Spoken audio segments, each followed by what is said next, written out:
I was a terrible high school student, and actually my high school experience is what led me to want to be a teacher, because I found high school so incredibly boring.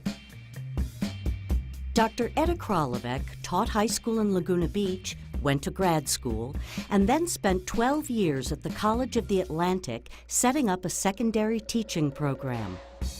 Awarded a Fulbright Fellowship, she helped establish a teacher education program at Africa University in Zimbabwe. Okay, so the feature, writing, public works. Her work now centers on improving the student experience. I think that work can be done by preparing teachers differently so that the teachers are creating learning environments that the students can flourish in. I think the challenge for you in deciding which of those programs is that... At UA South in Sierra Vista, she's managing a 5-year, $2.2 million federal grant, preparing and recruiting STEM teachers to work in economically challenged Title I schools in Cochise and Santa Cruz counties. And the challenges of these schools is that they, first of all, are in the state of Arizona, which does not financially support their schools. I have a student who's in a school where he was supposed to start an AP program, and the textbooks aren't there because they can't afford them yet. The overwhelming shortage of qualified teachers for these schools led to the development of an intern certificate program for non-STEM teachers. Okay, now do you understand, Ramon? It's very difficult now to want to be a teacher because people, first of all, think you're crazy.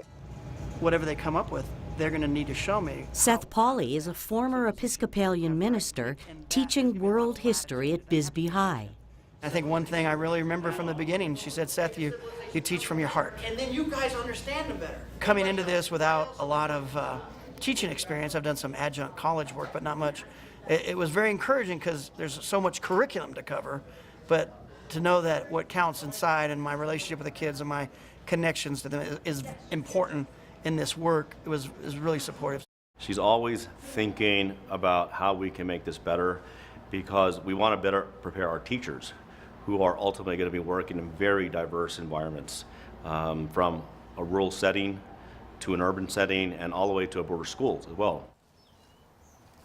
These are new raised beds, and this is our first year experimenting with tomatoes in here. So we have, in those 12 hours that I'm not working out of the 24, I try to get a good night's sleep, and we love our home here in Bisbee. So we spend a lot of time in the garden, working in the gardens. We spend a lot of time renovating parts of the house.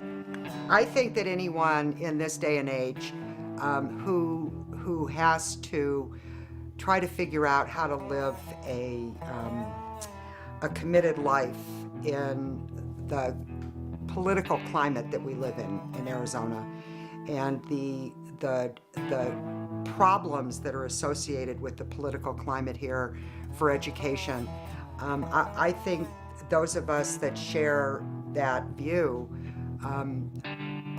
are pretty driven right now to try to at least mitigate the negative impact that this environment has on the educational experience of kids in schools.